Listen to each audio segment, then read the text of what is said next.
Hello friends, बहुत बहुत स्वागत है आप सभी का। आज की वीडियो में हम लोग सॉल्व करने वाले हैं एल्गोरिथम और फ्लो चार्ट के कुछ प्रॉब्लम्स। इसकी पिछली वीडियो में हम लोगों ने कुछ आसान से एल्गोरिथम और फ्लो चार्ट के प्रॉब्लम सॉल्व किए थे, लेकिन इस वीडियो में हम लोग बड़े यानी कि थोड़ा सा उससे नेक्स्ट लेवल की जो प्रॉब्लम है उसको सॉल्व करेंगे। तो इसी तरीके से हम लोग बढ़ते चलेंगे, पहले आसान प्रॉब्लम, फिर उसके बाद और थोड़ा सा हार्ड। तो इस तरीके से ये सारी सीरीज स्टार्ट होने वाली है। तो सभी लोग इन वीडियोस को अपने दोस्तों के पास भेज दीजिए, अपने कॉलेज के ग्रुप वगैरह में भेज दीजिए, ताकि सबको पता चले और सब लोग उससे पढ़ पाएँ। तो चलिए, कल हमने आपको प्रॉब्लम बताई थी। हमने वहाँ पर रेक्टेंगल का एल्गोरिथम लिखने के लिए बताया था और सर्कल के लिखने के लिए बताया था। आज जो हमारा क्वेश्चन है वो थोड़ा सा इनसे अलग है। क्वेश्चन क्या है हमारा? क्वेश्चन ये है कि right algorithm and flow chart for find largest number या फिर स्मॉलेस्ट नंबर। ठीक है, आप कुछ भी लिख सकते हैं। स्मॉलेस्ट आपको यहाँ पर शायद हो सकता है नहीं दिख रहा है, तो हम यहाँ पर लिख दे रहे हैं smallest number between two numbers. ठीक है, ये हमारा क्वेश्चन है। क्वेश्चन क्या है? क्वेश्चन है कि हमको एल्गोरिथम और फ्लो चार्ट किसके लिए लिखना है? टू नंबर्स के लिए फाइंड करना है, यानी कि दो नंबर्स हमको दी जाएंगी, उसमें से हमको स्मॉलेस्ट नंबर बतानी है कि कौन सी छोटी है। कैसे? आइए थोड़ा सा प्रैक्टिकली समझते हैं पहले। जैसे मान लीजिए कि हमारे पास दो नंबर है, एक है 5 और एक है मान लीजिए कि 8। अगर किसी बच्चे से पूछा जाए कि बताओ इसमें से कौन सी स्मॉलेस्ट है, यानी कि कौन सी छोटी है, तो वो तुरंत बताएगा कि 5 छोटी है। लेकिन अगर वो बच्चा बहुत ही छोटा है, उसने पढ़ाई नहीं की है या फिर उसको इसके बारे में कोई जानकारी नहीं है, तो क्या वो इस चीज़ को बता पाएगा? बिल्कुल नहीं। तो उसको किसी ना किसी ने सिखाया होगा, बताया होगा, तो वो जान पा रहा है और बता रहा है कि ये 5 जो है छोटा है और 8 जो है वो बड़ा है। तो उसी तरीके से मशीनों को हमको सिखाना होता है, मशीनों को हमको बताना होता है। मान लीजिए कि हमको एक मशीन बनानी है इस तरीके से।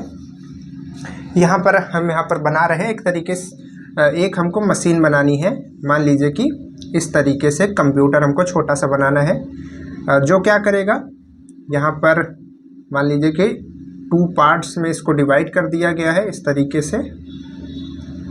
ठीक है, इस तरीके से यहाँ पर हमने इसको 2 पार्ट्स में डिवाइड कर दिया है और यहाँ पर लिख दिया है, ठीक है, स्मॉलेस्ट, और यहाँ पर लिख दिया लार्जेस्ट, यानी कि S मतलब स्मॉलेस्ट और L मतलब लार्जेस्ट। ठीक है, और यहाँ पर बटन बनी हुई है। ठीक है, 1 ऐसे करके, 1 ऐसे करके 2, ठीक है, 3 ऐसे, 4 5 6 7 8 9 और मान लीजिए 0। ठीक है, तो इस तरीके से बनी हुई है। तो हमको क्या करना है, इस मशीन को ये चीज़ बतानी है कि अगर इसमें कोई भी आदमी आकर के नंबर टाइप करता है, जैसे कि मान लो कि पहले खाने में ठीक है, कोई भी हमने नंबर टाइप कर दी, मान ली 8 लिख दिया यहाँ पर, और उसके बाद क्या किया हमने, उसके बाद सेकेंड खाने में हमने लिख दिया, मान लीजिए 3 लिख दिया हमने। ठीक है, और यहाँ पर एक लास्ट में, ठीक है, इंटर बटन हम लगा देंगे। तो जैसे ही इंटर को दाबेंगे तो ये जो लार्जेस्ट और स्मॉलेस्ट है ये ठीक हो जाएगा, यानी कि यहाँ पर हमको इस खाने में कौन सी नंबर आएगी, इस खाने में आनी चाहिए स्मॉलेस्ट, तो 3 इधर आ जाएगी, 8 उधर चली जाएगी। तो इस तरीके से हमारी ये जो मशीन है ये किसके लिए बनेगी? ये बनेगी कि किसी 2 नंबर्स को ये छोटा और बड़ा बता सकती है। ठीक है, ये हमने एग्जाम्पल दिया, ऐसे मशीनें बन सकती हैं। ठीक है, तो इस मशीन को हम कैसे बताएंगे कि ऐसा करना है? तो उसके लिए हम क्या करते हैं, एल्गोरिथम लिखते हैं, और एल्गोरिथम लिख करके कंप्यूटर की लैंग्वेज में उसको चेंज करते हैं। एल्गोरिथम यानी कि नियम, रूल होता है, तो उसको हम लोग क्या करते हैं, अपनी लैंग्वेज में लिखते हैं, बाद में उसको कंप्यूटर की लैंग्वेज में कन्वर्ट कर देते हैं और कन्वर्ट करके इसमें अपलोड कर देते हैं। तो ये इसमें जब हम ऐसे क्लिक करते हैं तो ये उस हिसाब से काम करता है, बड़ा और छोटा बता देता है। ठीक है, गलती नहीं करता। चलिए, तो आई होप आप इसको समझ गए होंगे प्रैक्टिकली, क्योंकि जानना बहुत ज़रूरी है ना कि हम जो चीज़ सीख रहे हैं उसका काम कहाँ पे लगता है। चलिए, तो अब हम लोग एल्गोरिथम बनाना स्टार्ट करते हैं। एल्गोरिथम बनाने के लिए हमने कहा था कि सबसे पहले इसको स्टेप वाइज लिखते हैं, क्योंकि कंप्यूटर कोई भी काम स्टेप वाइज करता है, पहले स्टेप को करेगा फिर दूसरे फिर तीसरे ऐसे करके करेगा। तो क्या करेंगे यहाँ पर सबसे स्टेप नंबर 1 में क्या आएगा, स्टेप नंबर 1 में आएगा स्टार्ट। ठीक है, हमने कल की वीडियो में बताया था सबसे पहले स्टेप में स्टार्ट आता है और सबसे लास्ट स्टेप में क्या आता है, स्टॉप आता है। तो सबसे पहले स्टेप में हमने लिख दिया स्टार्ट, उसके बाद स्टेप नंबर 2। स्टेप नंबर 2 में क्या आएगा, हमको क्या करना है, हमको 2 नंबर्स में, यानी कि कोई भी नंबर्स हो सकती है, तो 2 नंबर्स में से छोटी नंबर हमको बतानी है। तो सबसे पहले हमको 2 नंबर्स चाहिए, यानी कि हम ऐसा करेंगे कि एक नंबर हम लोग मान लेंगे ए और एक नंबर मान लेंगे बी, है ना। एक नंबर मान लेंगे ए और एक नंबर मान लेंगे बी। तो ए और बी मान लेंगे, तो ए और बी की वैल्यू कुछ भी हम रख सकते हैं। कभी हम 5 और 10 रख सकते हैं, तो 5 और 10 में बड़ा छोटा बताएगा। हम उसको 15 और 20 रख सकते हैं, तो 15-20 में बताएगा। तो हम एक वैल्यू मान लेते हैं, ठीक है, वेरिएबल मान लेते हैं ए और बी। तो यहाँ पर हम लिखेंगे कि असाइन, हमने आपको बताया था जब कोई चीज़ हम मानते हैं तो असाइन लिखते हैं, ठीक है। असाइन फर्स्ट नंबर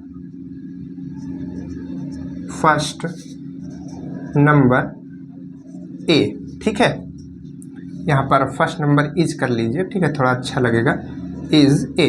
आप अपनी लैंग्वेज में इसको कुछ भी लिख सकते हैं, बस ये समझ में आना चाहिए कि हमने पहली नंबर को असाइन किया, उसको कंसीडर किया, ठीक है। उसके बाद आएगा स्टेप नंबर 3। स्टेप नंबर 3 में क्या लिखेंगे, इसमें भी हम लोग लिखेंगे असाइन सेकंड नंबर, ठीक है, सेकंड नंबर इज बी, ठीक है। उसके बाद यहाँ पर 2 भी आप लिख सकते थे। इसके बाद क्या आएगा, स्टेप नंबर 4। अब देखिए स्टेप नंबर 3 में, यानी कि स्टेप नंबर 1 में तो स्टार्ट कर दिया, इसमें हमने पहली नंबर ले ली, इसमें हमने दूसरी नंबर ले ली। अब जब पहली नंबर दूसरी नंबर हमको मिल गई तो क्या करेंगे, तब हम लोग कंपेयर करेंगे। किस चीज़ का कंपेयर करेंगे, इन दोनों नंबर्स का कंपेयर करेंगे। तो उसके लिए हम लोग कैसे लिखते हैं, तो उसके लिए हम लोग लिखते हैं इफ़, क्या लिखेंगे, ध्यान से देख लीजिए इसको, if A is greater than B. देखिए यहाँ पर हम लोग क्या कर रहे हैं, इफ़ का मतलब होता है यदि। तो यदि ए जो है बी से बड़ा हो, है ना, इसका क्या मतलब हुआ, यदि ए जो हो बी से बड़ा हो। देखो अगर हमको इसको पता करना है कौन सी बड़ी है कौन सी छोटी है, तो स्टार्टिंग में हम एक को कह देंगे कि ये भाई ऐसा है कि ये जो एक नंबर है ये बड़ी है, ए वाली क्या है, बड़ी है। अब देखिए अगर हम कहते हैं कि ए वाली बड़ी है तो क्या होगा, 2 बातें होंगी, या तो जो हमने कहा वो सही हो सकता है या तो वो गलत हो सकता है, ठीक है। या तो वो सही हो सकता है या तो वो गलत हो सकता है। अगर सही है तब हम ये मान लेंगे कि ए को छाप दिया जाए, भाई ए दिखा दिया जाए, ठीक है, कि ए जो है, सॉरी यहाँ पर स्मॉलेस्ट के लिए हम लोग ले रहे हैं। तो अगर हम ये कहते हैं कि जो ए है, ठीक है, ए हमने कहा कि बड़ी है, ठीक, ए बड़ी है, तो यहाँ पर क्या बातें हो सकती है, 2 चीज़ें हो सकती हैं, या तो वो चीज़ गलत हो या तो सही हो। तो अगर ये चीज़ सही है, अगर ये चीज़ सही है कि ए बड़ी है, तब हम किसको छाप देंगे, बी को छाप देंगे, ठीक है। यानी कि अगर ये बड़ी हमको पता चल गई, वो सही बात हो गई हमारी, जो हमने भविष्यवाणी की, मान लीजिए अभी भविष्यवाणी ही कर रहे, क्योंकि पता तो है नहीं। तो अगर हमने कह दी कि ए बड़ी है, तो हमको ये तो पता चल जाएगा कि बी छोटी होगी, तो स्मॉलेस्ट ही हमको निकालना, तो बी छाप देंगे, प्रिंट बी लिख देंगे। लेकिन अगर वो बात गलत होती है, यानी कि जो हमने कहा कि ए बड़ी है, अगर वो बात गलत हो जाती है, तो इसका मतलब क्या, इसका मतलब ए बड़ी नहीं है, ठीक है। बात गलत का मतलब क्या हुआ, ए बड़ी नहीं है। तो जब ए बड़ी नहीं है तो ए क्या है, छोटी है, तब ए को छाप देंगे। कैसे लिखेंगे, देखिए इफ का मतलब होगा यदि ए जो है बड़ी है बी से, ठीक है, ए बड़ा है बी से। तो अगर ए बड़ा है तो छोटा कौन होगा, छोटा कौन होगा, बी होगा ना। तो if A is greater than B, तब हम लोग क्या करेंगे, देन, यानी कि तब क्या करना, देन का मतलब होता तब प्रिंट, या फिर डिस्प्ले आप लिख सकते थे, प्रिंट बी। इसका क्या मतलब हुआ, if A is greater than B then print B, ठीक है। यानी कि ए अगर बी से बड़ा है तो क्या छाप देना, बी छाप देना। क्यों, क्योंकि यहाँ पर हम क्या कह रहे हैं, ए बड़ा है तो छोटा कौन होगा, बी होगा, हमको बी छोटा ही तो चाहिए। तो हम क्या कह देंगे कि बी भाई छाप दे रहा, अगर ऐसा होगा तो। लेकिन अगर ऐसा नहीं होता है तो, अगर ये बात गलत हो जाती है, ठीक है, ये वाली बात गलत हो जाती है, तो क्या होगा? स्टेप नंबर 5, देखिए कंप्यूटर इस वाले स्टेप को तभी करेगा जब ये चीज उसको पता चलेगी। भाई हमने मान लीजिए कि ए की वैल्यू दे दी 5 और इसकी वैल्यू दे दी 3, इसकी वैल्यू 5, इसकी वैल्यू 3, तो कंप्यूटर देखेगा कि ए की वैल्यू 5 है और बी की वैल्यू 3 है, तो वो इस चीज को मैच कराएगा। जब इस चीज को मैच कराएगा तो वो देखेगा कि ए जो है 5 है, यानी कि 5 है, और यहाँ पर ये 3 है, तो ये चीज क्या हो रही है? ये चीज सही हो रही है ना, ये बड़ा है, तो खड़ाक से किसको छाप देगा? बी को छाप देगा, यानी कि 3 को छाप देगा, कह देगा 3 जो है छोटी है। लेकिन अगर ऐसा नहीं होता है, ये चीज सही नहीं होती है, तो कंप्यूटर यहीं पर रुक जाएगा और इसके आगे ये जाएगा ही नहीं, ठीक है, इसके आगे ये नहीं जाएगा, बी को प्रिंट नहीं करेगा। तब क्या करेगा?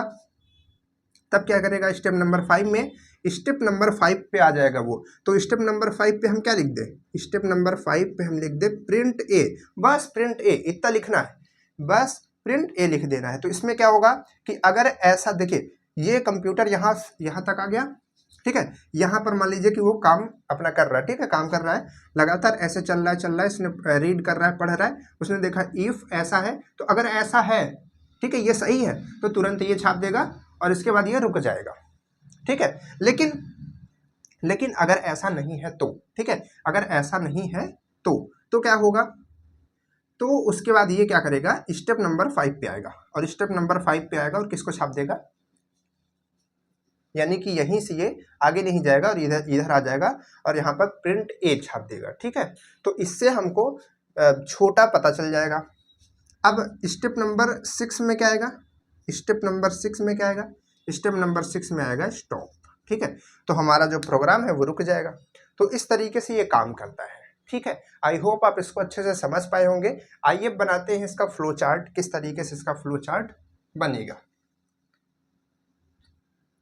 ठीक है। चलिए, तो फ्लो चार्ट बनाने के लिए थोड़ा हमको जगह चाहिए। आई होप आपको उधर से दिख रहा हो। थोड़ा सा हम इधर इरेज करेंगे, ये थोड़ा सा छोटा लिख देंगे। यहाँ पर हम डायरेक्ट ए लिख देते हैं, ठीक है, आप समझ जाइएगा, बी और देन प्रिंट बी, ठीक है। तो इधर हम फ्लो चार्ट बनाने चल रहे हैं। तो फ्लो चार्ट किस तरीके से बनाएंगे, देखिए अब इसका फ्लो चार्ट कैसे बनेगा। तो हमने कहा था कि हम लोग इसको रीड करते जाएंगे जो हमारा स्टेप है और उसके हिसाब से अपना फ्लो चार्ट बनाते जाएंगे। तो स्टार्ट के लिए हम लोग कैसा शेप बनाते हैं? तो इसके लिए बनाते हैं ओवल शेप और इसमें लिखते हैं स्टार्ट, ठीक है। प्रोग्राम हमारा स्टार्ट हो चुका है। उसके बाद क्या आएगा? Assign first number A. जब नंबर असाइन करने की बात है, यानी कि नंबर हम लोग देंगे, इनपुट करेंगे, तो इनपुट और आउटपुट के लिए हमने बताया था पैरेललोग्राम का इस्तेमाल किया जाता है। तो यहाँ पर हम एक बनाएंगे पैरेललोग्राम, ठीक है। तो यहाँ पर लिखेंगे इनपुट फर्स्ट नंबर। आप थोड़ा सा बड़ा बना के इसको लिख सकते हैं, लेकिन यहाँ पर थोड़ा जगह नहीं है तो हम छोटा सा लिख देंगे इनपुट ए। आप इसमें लिख सकते थे या लिखेंगे इनपुट फर्स्ट नंबर ए, ठीक है। इसके बाद क्या आएगा? इसके बाद आएगा नेक्स्ट स्टेप। इसमें क्या करेंगे? इसमें भी एक पैरेललोग्राम बनाएंगे। क्यों? क्योंकि यहाँ पर भी हमको सेकंड नंबर इनपुट करनी है, तो यहाँ पर लिखेंगे इनपुट बी, ठीक है, इनपुट बी। इसके बाद क्या आएगा? ये चेक करने के लिए आएगा। देखिए ये क्या लिखा हुआ है, इफ ये चेक। तो चेक करने के लिए हमने आपको बताया था कि यूज किया जाता है डिसीजन बॉक्स। कौन से बॉक्स किस लिए यूज किया जाता है, अगर आपको नहीं पता तो चैनल पर जाइए, वहाँ पर इस चैप्टर की फर्स्ट वीडियो देखिए, आपको बहुत अच्छे से सारी चीज़ें समझ में आ जाएंगी। तो इसके लिए क्या होता है? इसके लिए आता है डिसीजन बॉक्स। कैसा बनता है? एक बर्फी जानते हैं वैसा बनता है, खाने वाली बर्फी, ठीक है, खा मत जाइएगा। ये इस तरीके से डिसीजन बॉक्स होता है। तो इसके अंदर हम लोग क्या लिखते हैं? अपने डिसीजन को लिख देते हैं। तो यहाँ पर हम क्या लिख देंगे? If A is greater than B, ठीक है, A is greater than B हमने लिख दिया। अब इसमें क्या हो सकता है? दो कंडीशन, या तो ये सही या तो ये गलत। तो अगर ये चीज सही होती है, ठीक है, यहां पर हम बनाकर लिखेंगे, ध्यान दीजिएगा, यहां पर हम लिखेंगे यस, ठीक है, क्या लिखेंगे? यस। यानी कि अगर ये चीज सही होती है तो इधर की तरफ जाना, इधर की तरफ, ठीक है। और अगर ये चीज गलत होती है तो इधर की तरफ जाना, ठीक है। अगर ये चीज गलत होती है नो, अगर ऐसा नहीं है तो नो होती है तो इधर की तरफ आना। अब यस पे हमको क्या छापना था, यस पे हमको क्या छापना था, अगर ये चीज सही होती है तो क्या छापना था, प्रिंट बी। तो यहाँ पर प्रिंट क्या होता है, आउटपुट होता है, तो इनपुट और आउटपुट के लिए हम लोग पैरेललोग्राम बनाते हैं, तो यहाँ पर क्या लिखेंगे, प्रिंट बी, ठीक है। यहाँ पर थोड़ा अच्छे से, ठीक है। उसके बाद अगर ये चीज नो होती है, ऐसा नहीं होता है, तो क्या करेंगे, ऐसा नहीं होता है तो हम लोग यहाँ पर लिखेंगे प्रिंट ए, ठीक है। अब ये दोनों क्या होना है, स्टॉप होना है, चाहे ये हो चाहे ये हो, तो दोनों को स्टॉप करना है। तो दोनों को हम ला करके एक ओवल शेप बनाएंगे, ठीक है। और यहाँ पर क्या लिखेंगे, स्टॉप लिखेंगे, एरो जरूर लगाएंगे आप, ऐसे सिंगल लाइन नहीं छोड़ेंगे। तो इस तरीके से इसका क्या बनेगा, ये फ्लो चार्ट बनेगा। तो अब अगर इस चीज को कोई देखता है तो वो समझेगा कि स्टार्ट होगा, इनपुट करेगा फर्स्ट नंबर सेकंड नंबर, फिर ये कंडीशन यहाँ पर ये डिसीजन बॉक्स आएगा, वो डिसाइड करेगा क्या चीज सही है क्या नहीं है। अगर सही होती है तो इधर की तरफ ये प्रिंट ए कर देगा, अगर ये गलत होती है तो ये प्रिंट, ठीक है, अगर मतलब कि सही होती है तो प्रिंट बी कर देगा, और गलत होती है तो प्रिंट ए कर देगा, और उसके बाद स्टॉप हो जाएगा। तो आई होप आप प्रोग्राम को समझ पाए हैं। देखिए, अगर आप इस चीज़ को समझ पा रहे हैं तो आप कोडिंग बहुत अच्छे से कर सकते हैं, इस बात को आप याद रखें, क्योंकि आपको ऐसे ही सोचना होगा किसी प्रॉब्लम के लिए, ठीक है, क्योंकि यही तरीका होता है सोचने का। और इस तरीके से जब आप बना लेते हैं तो आप कंप्यूटर की लैंग्वेज में भी बना सकते हैं, क्योंकि बस लैंग्वेज ट्रांसलेशन करना होता है, अपनी लैंग्वेज में आप लिख लिए हैं, कंप्यूटर की लैंग्वेज में ट्रांसलेट कर देंगे, बाद में कंप्यूटर को बता देंगे ठीक है। तो इस तरीके से ये पूरा काम होता है। आइए अब एक सेकंड प्रॉब्लम लेते हैं और उसको समझते हैं। चलिए, तो इसको इरेज करते हैं। सेकंड प्रॉब्लम क्या है, वो थोड़ा सा इससे अलग है, लेकिन अभी हम आपको केवल वो प्रॉब्लम बता रहे हैं जो आपको थोड़ी बहुत सीखनी है, ताकि आप बड़ी बड़ी प्रॉब्लम को कर पाएं। अब ऐसा नहीं है कि आप डायरेक्ट बड़ी प्रॉब्लम करने लगेंगे, तुरंत ही सब कुछ कर लेंगे, तो ऐसा नहीं हो पाएगा। आपको पहले छोटी छोटी प्रॉब्लम सीखनी होंगी, ठीक है। तो अब किसके लिए हमको एल्गोरिथम और फ्लो चार्ट लिखना है, हमको ये लिखना है कि फ्लो चार्ट फॉर फेल और पास, ठीक है, स्टूडेंट इन एग्जाम, ठीक है। मान लीजिए कि हमको क्या लिखना है, किसके लिए फ्लो चार्ट लिखना है, एक स्टूडेंट है, वो फेल हुआ या पास हुआ, ठीक है। मान लीजिए कि हमको एक मशीन बनानी है छोटी सी, एक ऐसी मशीन बनानी है जिसमें हम अपना नंबर टाइप करते हैं, जैसे कि मान लीजिए कि यहाँ पर हमको 5 सब्जेक्ट पढ़ने हैं, ठीक है। मान लीजिए कि हमको 5 सब्जेक्ट पढ़ने हैं, या मान लीजिए हम पढ़ रहे हैं क्लास में, और 5 में हम एक में पाते हैं, मान लीजिए कि 100 का, ठीक है, 100 का मान लीजिए कि पूरा, यहाँ पर आपको दिख नहीं रहा होगा, 100 का मान लीजिए कि पूरा पूर्णांक है एक सब्जेक्ट का। तो एक में हम पाते हैं मान लीजिए कि 80 पाते हैं, एक में 90 पाते हैं, ठीक है, एक में 95 पाते हैं, और एक में पाते हैं 75 पाते हैं, और एक में हम, ठीक है, 90, मान लीजिए 90 पाते हैं, ठीक है। तो इस तरीके से हम ये नंबर पाते हैं। तो इस नंबर को हम जैसे ही उस मशीन में डालते हैं, वो तुरंत ये बता देगा कि आप पास हुए हैं या फेल हुए हैं, ठीक है। बहुत इंटरेस्टिंग है, ऐसा बनाना है हमको। तो क्या करेंगे, तो इसके लिए हम प्रोग्राम और एल्गोरिथम और फ्लो चार्ट लिखने जा रहे हैं। तो चलिए ध्यान से देखिए। अब हमको एग्जाम में स्टूडेंट पास हुआ या फेल हुआ, उसके लिए क्या चाहिए। अगर आपसे हम पूछे कि बताइए कि हम एग्जाम में पास हुए या फेल हुए, तो आप कहेंगे कि भाई ऐसे कैसे बताएंगे, हमको पहले ये तो बता तुम्हारा मार्क्स क्या था, है ना। तो हम मान लीजिए कि हमको टोटल नहीं पता, तो आप ये पूछेंगे ना एक एक सब्जेक्ट का मार्क्स बताओ, तब तो हम बता पाएंगे ना तुम पास हुए या फेल हुए। क्योंकि ये चीज़ ज़्यादातर एग्जाम्स में मानी जाती है कि 33% अगर हम पाते हैं तो पास माने जाते हैं, ठीक है।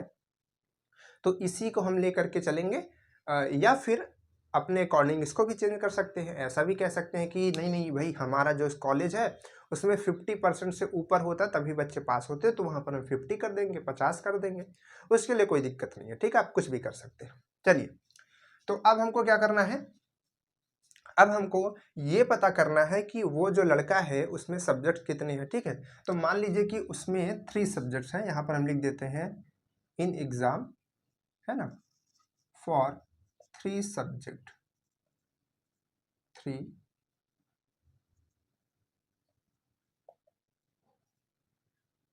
सब्जेक्ट, ठीक है। जो 3 सब्जेक्ट्स का एग्जाम हुआ है, ठीक है, उसमें उसको बताना है कि पास है या फेल है। तो क्या करेंगे हम, सबसे पहले एक एक सब्जेक्ट का हमको मार्क्स पता होना चाहिए। तो चलिए एल्गोरिथम लिखते हैं। तो एल्गो के लिए हमने बताया स्टेप 1 में क्या करते हैं, स्टेप 1 में हम करते हैं स्टार्ट, ठीक है। ये तो रट गया होगा, स्टार्ट करते हैं। इसके बाद क्या आता है स्टेप नंबर 2। स्टेप नंबर 2 में क्या करेंगे, हमको चाहिए तीनों सब्जेक्ट का मार्क्स। तो हम उसको क्या करेंगे, यहां पर लिखेंगे द वैल्यूज ऑफ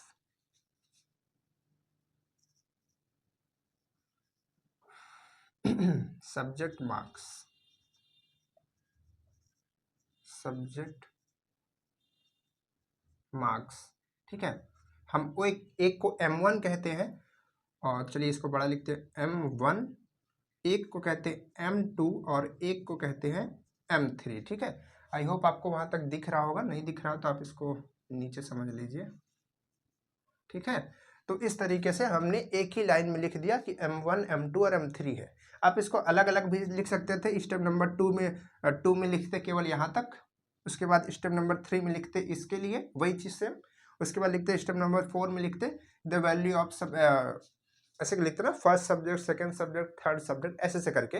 लेकिन अगर मान लीजिए कि सब्जेक्ट का नेम है तो आप वहाँ पर भी लिख सकते हैं कि the value of Hindi subject, ठीक है, the value of English subject, the value of math subject, ऐसे करके लिख सकते हैं, ठीक है। ऐसे भी लिख सकते हैं एक लाइन में भी। चलिए अब इसके बाद क्या करेंगे, स्टेप नंबर 3 आएगा। देखिए अगर हमको परसेंटेज निकालना होता तो क्या करते हैं, पहले हम सारे मार्क्स को ऐड करते हैं, जोड़ते हैं। तो हम इसमें क्या करेंगे, इसको जोड़ेंगे। कैसे जोड़ेंगे, यहां पर लिखेंगे सम ऑफ, या फिर लिखेंगे टोटल, ठीक है। यहाँ पर हम सम नहीं लिखते, रिजल्ट वगैरह में टोटल पूछते हैं, ठीक है। टोटल मार्क्स,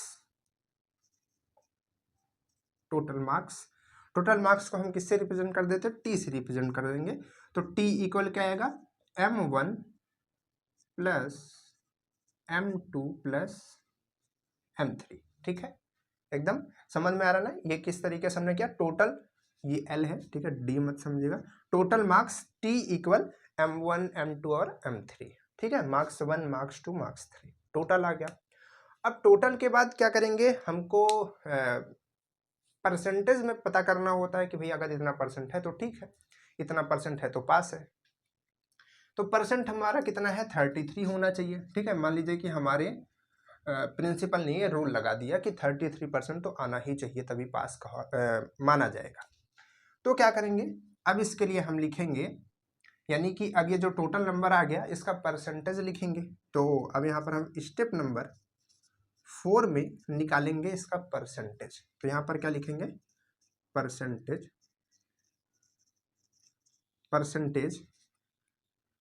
अब परसेंटेज को हम लिख देते हैं P से, ठीक है, P से। अब देखिए परसेंटेज कैसे निकालते हैं, थोड़ा ध्यान से परसेंटेज का फॉर्मूला याद कीजिएगा। परसेंटेज का फॉर्मूला क्या होता है, P इक्वल, यानी कि परसेंटेज इक्वल जितने भी चीज़ें होती है, जैसे कि M1 plus M2 plus M3, ठीक है, जितने भी सब्जेक्ट्स होते हैं, और उसके बाद उतने नंबर से, यानी कि जो हमारा जितना नंबर हमने पाया है और जितने का पूरा टोटल का पूर्णांक होता है। तो मान लीजिए कि 100 का था, तो नीचे कितना आएगा, 3000 आएगा, सॉरी 300 आएगा, ठीक है, 300 आएगा। तो इसके बाद क्या करते हैं, परसेंटेज निकालने के लिए हम इसमें 100 से मल्टीप्लाई कर देते हैं, ठीक है, 100 से मल्टीप्लाई। तो ये इसका परसेंटेज का फॉर्मूला होता है। तो अगर आप इसको सॉल्व करेंगे तो ये क्या हो जाएगा, ये कट जाएगा 0 0, तो यहाँ पर क्या बचेगा, यहाँ पर बस बचेगा 3, इस तरीके से बचेगा। और इस टोटल की वैल्यू क्या है, इस टोटल की वैल्यू हमने T रखी हुई है। तो P इक्वल क्या आ जाएगा, P इक्वल आएगा T/3। तो यहाँ पर हम लिख सकते हैं T/3, 3 इस तरीके से लिख सकते, बिल्कुल।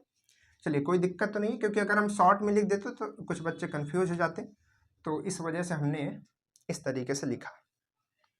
चलिए, तो अब हमारा परसेंटेज भी पता चल गया, परसेंटेज भी निकल गया। अब हमको क्या करना है, अब हमको ये करना है कि ये जो परसेंटेज आ रहा है, पी की जो वैल्यू आ रही है 33 से, ठीक है, चाहे उसमें परसेंटेज का साइन लगाइए ना लगाइए, 33 से कम है या ज़्यादा है। अगर कम है तो फेल, अगर ज़्यादा है तो पास। ठीक है, तो कैसे करेंगे, स्टेप नंबर, अगला स्टेप करेंगे। तो यहाँ पर क्या करेंगे, फिर से वही चीज़ जो हमने आपको अभी सिखाई थी, क्या करेंगे, इफ 33, ठीक है, यहाँ पे क्या करेंगे 33, ध्यान से इसको देखिएगा, 33 या फिर P, क्योंकि P की वैल्यू हमको पता करनी है तो P पहले लिख देंगे, P इज ग्रेटर देन 33, यानी कि अगर, ठीक है, यदि, इफ का मतलब अगर या यदि, तो यदि P की वैल्यू 33 से क्या है, ज्यादा है, तो क्या होगा, तो देन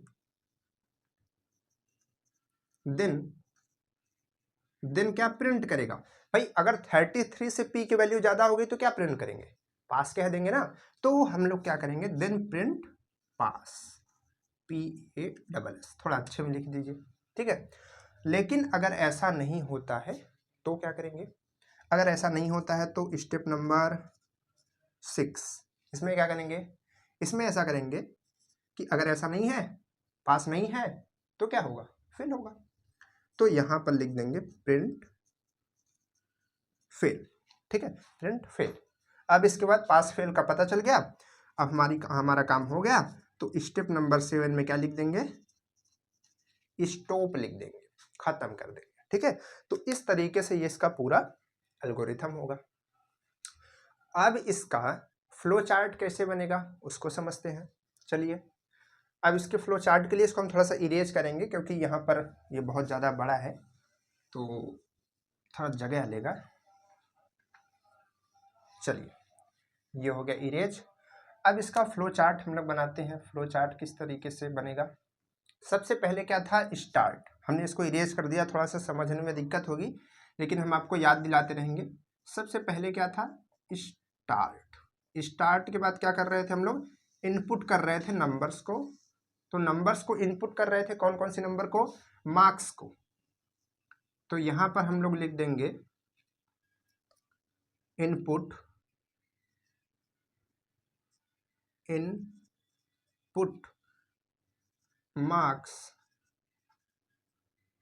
मार्क्स, ठीक है। आगे थोड़ा सा बढ़ा करके इस तरीके से M1 M2 M3, देखिए यहाँ पर यही तो ठीक है, एल्गोरिथम फ्लो चार्ट में यही तो ठीक है कि आप इसको अपने अकॉर्डिंग लिख सकते हैं। थोड़ा बहुत गलत होगा तो फिर भी वो इतना दिक्कत नहीं करेगा, नंबर नहीं कटेगा आपका। लेकिन जब इसके बाद हम अभी प्रोग्राम लिखेंगे तो उसमें आपकी एक स्पेलिंग का एक अक्षर भी गलत होने पे, एक कॉमा गलत होने पर भी आपका प्रोग्राम गलत माना जाएगा, ठीक है। तो वहाँ पर आप बहुत ध्यान से समझिएगा। अभी इसमें अगर आप कुछ भी लिखते हैं, बस ये रहे कि हाँ ये चीज़ समझ आनी चाहिए। ऐसा नहीं कि लिखना कुछ था और उसका आपने ऐसा लिख दिया कि मतलब ही कुछ दूसरा हो गया, तो ऐसा भी नहीं लिखना है, ठीक है। इनपुट हो गया था, इनपुट के बाद हमने क्या किया था, इसको कैलकुलेट किया था, ठीक है, जोड़ा था। तो हमने क्या बताया था कि अगर कहीं भी हमको कोई भी फार्मूला लगाना पड़ा, जोड़ घटाना या कोई भी फार्मूला, तो फार्मूले के लिए क्या आता है, एक रेक्टेंगल आता है। तो यहाँ पर क्या लिखेंगे, T equal M1 plus M2 plus M3, ठीक है। ये कैलकुलेट हो गया। इसके बाद फिर से एक फॉर्मूला आया, किसका फॉर्मूला, परसेंटेज का फॉर्मूला। क्या आया, P इक्वल T/3, ठीक है। इसके बाद इसको क्या किया गया, डिसाइड किया गया। तो डिसीजन बॉक्स आएगा, वो डिसाइड करेगा कि चलो भाई सही कर रहे हो तुम लोग कि नहीं, पास हो रहे हो कि फेल हो रहे हो। तो यहाँ पर क्या कंडीशन थी, इसमें लिखा था कि if P is greater then 33, ठीक है। तो अगर ये यस था, अगर ये क्या था, यस था, ठीक है। थोड़ा सा इसको हम, चलिए ऐसे ही रहने देते हैं, ओ सॉरी। और अगर ये नो था, अगर ये यस था तो क्या हो रहा था, हम लोग क्या प्रिंट कर रहे थे, अब प्रिंट आउटपुट है, याद रखिए। तो इसके लिए हम पैरेललोग्राम बनाएंगे, ठीक है। तो यहां पर हम क्या लिखेंगे, प्रिंट PASS, पास, जो हम लोग होना चाहते हैं, ठीक है।